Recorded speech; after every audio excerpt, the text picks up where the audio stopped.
All of a sudden, we have some transfer budget, we have some wage budget, and we have a new assistant manager who has just beaten the 4th place team in the league away from home.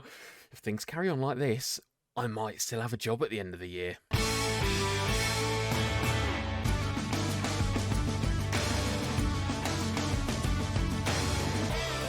Greetings, my excellent friends. Welcome back to Club 2, Part 5 of the Director of Moneyball. I'm Kirk Sheridan, and I am stunned, quite frankly. We went away from home to Stoke City, sitting in 4th place in the league, and beat them 2-1. Not only did we beat them, but we actually looked good value for that as well. 52% possession, XG of 1.64. We went toe-to-toe the entire match. And you will notice pretty major change in system. That is right, Jamie Day is no longer with us. We agreed a mutual termination with him. It cost us £210,000. But we have signed Thomas Lech. He is our new assistant manager. He is better than Jamie in every single respect, and he's playing that 5-2-1-2. Very early days, 1 match played, but oh my word, if he keeps this up, we could not only stay up, we could achieve that mid-table finish. And if you think that's good, look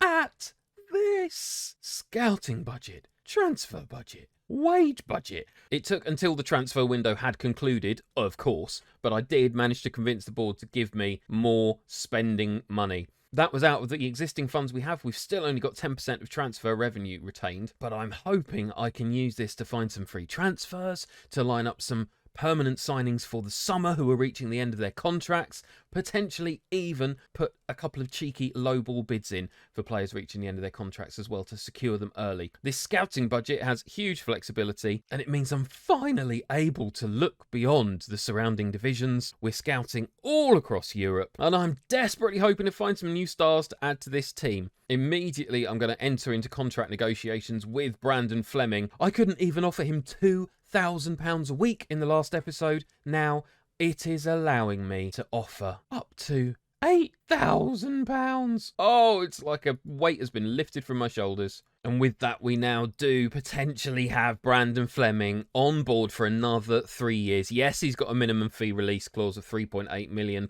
but this is a total game changer. I actually feel like I'm able to do my job properly at last. Obviously, we are still losing £1 million a month, and this state of affairs might not last forever, so I will make the most of it while I can. And I think it's fair to say, despite all of the constraints, I've done a pretty good job as director of football this year. Last season, this club lost £6 million. This season, yeah, we've still got a few months left. We've currently made nearly £17 million. We're already guaranteed another £12.5 million in the summer when Jordan James moves to Brentford permanently. And we still have 25% of the profit from any future transfer for Jude Bellingham, who is now wanted by PSG. I know the Liverpool interest didn't come to anything in the January window. Hopefully, the summer window will be a different matter entirely. So we could be looking at a summer where we can actually properly rebuild this squad, which is desperately needed. We don't have a decent goalkeeper. We only have 3 permanent centre-backs. 2 of them are our permanent defensive midfielders. 1 of them is our wing-back. And then in attacking midfield and up front, when you get past Rydian Bennett, the options are just not good enough. But the end of the season is still a long way away. 13 more matches, starting with Norwich City at home, who are in 3rd place, followed by Huddersfield away, who are in 17th. Now, if you look at how we've done in the league, we obviously had that ridiculous start and have fallen away since, but we have stabilised in mid-table for a good few weeks now. We have 44 points. We're 17 clear of the drop zone at the moment, which is brilliant. We're actually absurdly closer to the playoffs. So if anyone can keep us going, it looks like on early evidence, Thomas Lech is the man. It's happened once already in this Director of Moneyball series. We got rid of our assistant manager at Worthing, replaced him with Ben Watson, and we flew. Could we do the same at Birmingham? It's a much, much tougher ask. As you know, we were favourites for relegation at the start of the season, and our squad is still significantly underpowered for this level of football. But my word, that underpower might not last a long time. The board have increased next season's transfer budget to an almost delirious £637,000, which for this level is nothing, but for Birmingham City is an amazing figure. Worth pointing out, we have been here before. We got increased transfer budget, we got increased wage budget and transfer revenue retained earlier in the season, which was then taken away when the board realised we're still losing loads of money every month. So do fully expect exactly the same thing to happen again. I know I am. And it's not looking entirely promising, unfortunately, for this Norwich match. They have won their last 5 games in a row. We are, for our form this season, I'd say that's delightful. 2 wins out of the last 5 matches. We might get a bit of a battering. But look, I mean, these are the kind of deals I can now actually contemplate making. £350,000 for the transfer. Decent championship player. Annoyingly now, he plays on the right wing and our assistant manager doesn't play with wingers. But it's the kind of move that might now be possible. And I cannot tell you, after the difficulties of this season, just how liberating that is. And with my delightful wage budget, I have now put adverts out for all of the gaps that we've got across our staff team as well. We're way behind when compared to the average championship club. Now we can start making up some ground. Well, that's Elliot Stonell potentially joining as performance analyst, and Sam Pearson as well. Excellent start. Right, game day. Thomas Letch's second match in charge of Birmingham City. We're at home against Norwich City, flying high in third. What can Thomas do? Well, we have to watch this one live, don't we? We missed the first match in charge. I didn't think it was worth showing it to you. I thought we'd get an absolute hammering, and we go and beat them away from home. Can we do something even better against Norwich? Well, here we are lining up with that 5-2-1-2 formation that served us very well last time out. Norwich playing a 4-2-3-1, which obviously we're very familiar with, having played the same for much of the season under Jamie Day. Big gap in points between the two of us, 22 points difference. But we have the new manager bounce in our favour. We're looking eager here. We're winning a lot of aerial duels. We're winning a lot of tackles. And as soon as I say that, we give the ball away. Brilliant stuff. So we're still not... Well, you can see there it's not necessarily our confidence that's lacking. It's our technical ability under pressure. And we do manage to clear the ball away again, but it comes right back at us. Norwich just controlling possession, and an easy finish there for Norwich. That was a well-worked goal, Dane Scarlett. But is he offside? He is offside. Scarlett is on the attack again, and is that... No, somehow it's not a... Oh, it's off the crossbar! I thought we were going to give away a free kick there. The referee might have played advantage, but the Norwich team hammer it against the crossbar. The ball is being booted up to our front too, but we are not sticking it at all. We've got more possession, but not a single effort so far. Deflection there as the ball is floated into the box. Hinshelwood, oh my word, that would have been goal of the season. That was absolutely spectacular. A ridiculous volley from about 25 yards out. Just flies back off the crossbar. We are looking competitive at least, but Norwich getting another chance. They are getting those crosses in a little too often for my liking. There's another one, and it's floated past the post. This is going to be a tense match. We do have more possession still. I fear that we may be under a lot of pressure for this match, though. All of the effort. There we go. No doubt about whether that was offside or not. A quality finish there from Isaac Hayden for Norwich. But I'm liking what I'm seeing. This is against a team who are flying high, challenging for automatic promotion. We have been rubbish this year. There's no other word for it. We've just been really, really poor. We've drawn way more matches and won far more matches than we probably should have done, to be perfectly honest. We have overperformed our XG. We don't deserve to be honest, in the position that we are in the league. So to be only 1-0 down at half-time while we're dominating possession, I think is that's quite positive. It will be interesting to see what happens in the second half, though, because I know that Lech is a much stronger motivator than Jamie Day was. So can he convince the team to get back into this at half-time? It looks... Well, that was a good claim from Gunter, our National League South quality goalkeeper, who's on loan from Tottenham. His kicking leaves something to be desired, though, because the ball is just coming back to us every single time. Ballard made it with a strong tackle there, but it goes straight back to Norwich. Ballard doing a lot of legwork there, but Scala, oh, good save from Gunter. And Terziev manages to clear it. So the team are really working hard. That is something that makes me happy, at least. They're absolutely shattered looking at their physical condition there, but they are putting in a really solid effort. It's half an hour remaining. We're going to have to make some substitutions soon. There's no way we can keep this whole team on the pitch for 90 minutes. And, oh, Scala, it just dribbles over the line. That one is not going to be disallowed. And that, I think, is just a sign that our goalkeeper is very young and very inexperienced. Just wasn't able to deal with that when it came back off the woodwork.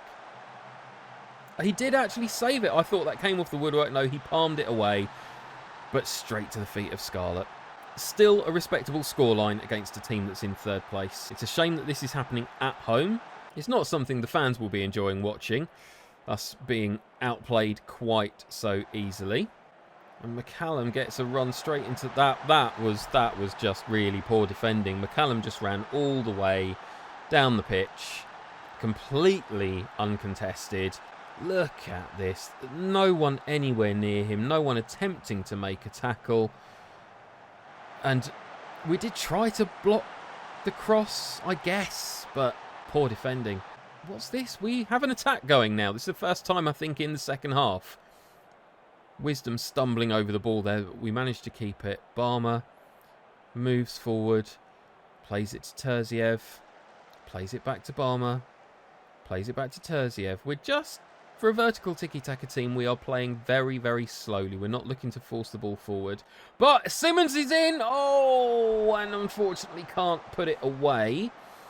We have the ball again in midfield. It's a challenging scrap in that midfield. We're being outnumbered in there. But Robson manages to steal the ball away. Plays it to Simmons, who just loses it straight away. Now, Robson and Simmons are two players who, again, League 2 standard at best.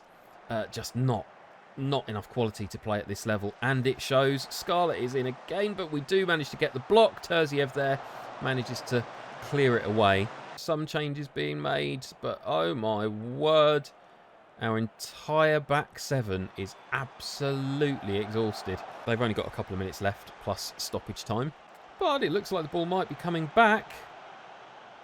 It is Dolberg there. Scarlett once again. That's 4.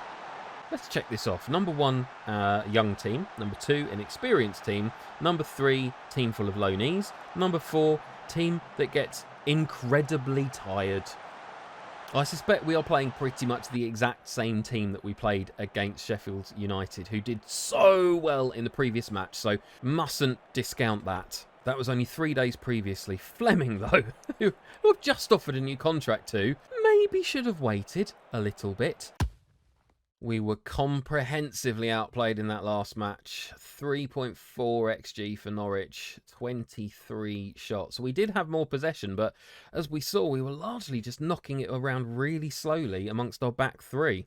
And that does make me feel a bit better. Norwich now stretching their unbeaten run to 20 games, so they're absolutely one of the best teams in the division at this point in time. Jonathan Madden, though, fitness coach, also potentially joining us. That will definitely help reduce the tiredness factor. Fleming has signed that new 3-year deal, so that's one important player, at least, who we're not going to lose for nothing in the summer. Just needs to play a heck of a lot better than he did in the last game. Oh, what a foolish, foolish error this is. George Hall, who we sold last episode for £6 million, has just been put on the loan list. Why didn't I ask for a loan back? So next match, away from home against Huddersfield, who have only emerged victorious once in their previous 5 games, but they are favourites with home advantage. We'll praise the team as much as we possibly can for their training performance, do every little trick in the book to improve their morale. I know it's not the ideal thing for the director of football to do. I would prefer to leave it up to my manager, but desperate times and all that. You're well aware how precarious our league position is. Going into this match, the board at least consider my job to be stable, which is, could have been a lot worse. We've got very good team cohesion now, which is great to see. Good club atmosphere, good managerial support. Still quite a few players who are unhappy, but we could get a major boost if we can pick up 3 points at Huddersfield. Let's check out what Thomas can do. Huddersfield lining up against us with a 4-3-3. Bennett and White up front this time with Sonny Perkins playing as the number 10. Huddersfield 7 points behind us at this stage of the season. But if we could get 3 points, that's 47 points. That would pretty much make us guaranteed survival. Surely. Oh, Huddersfield have a corner though in the 12th minute. But Gunter claims it. He does have a decent reach on him. That's nice to see. Just don't do anything stupid. Oh, he's hoofing it out from the back. Not playing the tiki-taka at all. Clearly not comfortable with the ball at his feet. But Fleming manages to get the ball to Bennett, who manages to get the ball to Perkins. He's in space in the box. And he's fouled. Is he fouled? It's a goal anyway. Gavin White scores. Perkins took the ball down. And Bennett managed to cross the ball in. White with a fantastic finish, volleying in round the side of the defender. What a fantastic start. Half an hour in. We get the ball back again. Just playing it around gently at the back once more. A nice ball through to Barmer from Araujo there. Trying to break the press. We do. Perkins on the ball. Plays it out to Wisdom. Our 31-year-old roaming wing-back White is clean through and he scored again. This is proof, if ever we needed it, once again, that the most important thing that you can do when playing as the director of football is get your choice of assistant manager right. There was obviously nothing that I could do about it earlier in the season. We just weren't able to recruit anybody at all. We weren't able to pay anywhere near enough wages to attract anyone. But as soon as we got that money in the bank, we made the most of it. Yes, it cost us £200,000 in compensation, but we're now 3-0 up away from home against Huddersfield.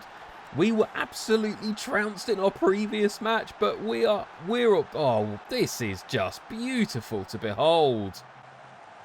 A fantastic cross there from that centre-back to centre-back. A beautiful cross from Leo to Terziev to turn the ball in. I'm staggered. I don't know what to say. Thomas, you are my dream assistant manager. Ben Watson, I thought, would never, ever be topped in the assistant manager stakes. But on this evidence, Thomas Lech is a real challenger. 70 minutes in, it's been a quiet second half. We haven't really created much, but we've kept a lot of the ball, and we haven't really allowed Huddersfield to create much either. They've got a lot more space now, though. And they are stretching us. They played clean through. Oh, and they put it wide. That was a great opportunity for them to get back into the match. We are now starting to tire. Wisdom is looking exhausted. But, oh my, we've done it. We've held on 3 goals in the first half. Huddersfield came back at us very strongly in that second half with an incredibly strong XG. But Gavin White, man of the match. 2 goals. An assist for Bennett, an assist for Wisdom, an assist for Leo, and Terziev with the other goal. This is probably safety. Well, that's not the best news. After a great match against Huddersfield, Wisdom has pulled his thigh. He's going to be out for possibly 3 weeks. We'll leave that up to the physio. I don't want to risk making that injury even worse. If we look at these match stats, we saw how that match played out. There weren't many highlights for Huddersfield at all. But if you look at the amount of shots they had, their XG, they were clearly on top in the second half, but it didn't matter. We'd just blown them away in the first half. It's been a while since I get to do this as well. I get to praise one of my players for an excellent performance. Thomas is happy. The players were applauded off by the fans. Just noticed as well, the game is calling me an energetic manager. Energetic manager Kirk Sheridan. I mean, has the game been watching my YouTube channel? Well, what a way to end the episode. We stay in 14th place, but we're now 18 points clear of the drop zone and 13 off the playoffs. I mean, there's no chance. There's absolutely zero chance we're going to end up in the playoffs this year. Don't anyone get excited. But if we can just stick around here, I will be absolutely delighted. And most importantly, the board will be too. It means we can stay here for another season. with at least £12.5 million coming in the summer, potentially more from the sell-on clause we've got on Jude Bellingham. The staff are already running through the door. Look how much this has improved since earlier in the episode. So with 11 games left, finally, for the first time this season, I am confident. I don't think we're going to get relegated. I don't know if it'll be enough to keep my job if we do just end up outside the drop zone, so we need to maintain a semblance of form for the rest of the season. But as you've seen, if anyone can make that happen, Thomas Lech is the man. 2 away victories in his first 3 matches in charge. Yes, we got hammered by Norwich, but they've been one of the best teams in the Championship for the last 20 matches. We've now got 2 home games in a row before going away to Millwall, who are 21st, and another home game against Reading. This is an opportunity for us to put some points on the board. I am genuinely excited now. We've got wage budget, we've got transfer budget. I can start making some plans. It's not over yet, but my word, it's looking a lot more likely that there's going to be a season 2 at Birmingham City. So join me in the next episode to find out if that hope is becoming a reality or if my dreams are crushed by the gods of Football Manager. I hope you've enjoyed what you've watched today. If you have, please drop a like on the video, subscribe to the channel, turn your notifications on and all that jazz to find out the second the next video drops. And of course, in the meantime, as always, be excellent to each other. I'm Kirk Sheridan. Thank you so much for watching, and I'll see you soon.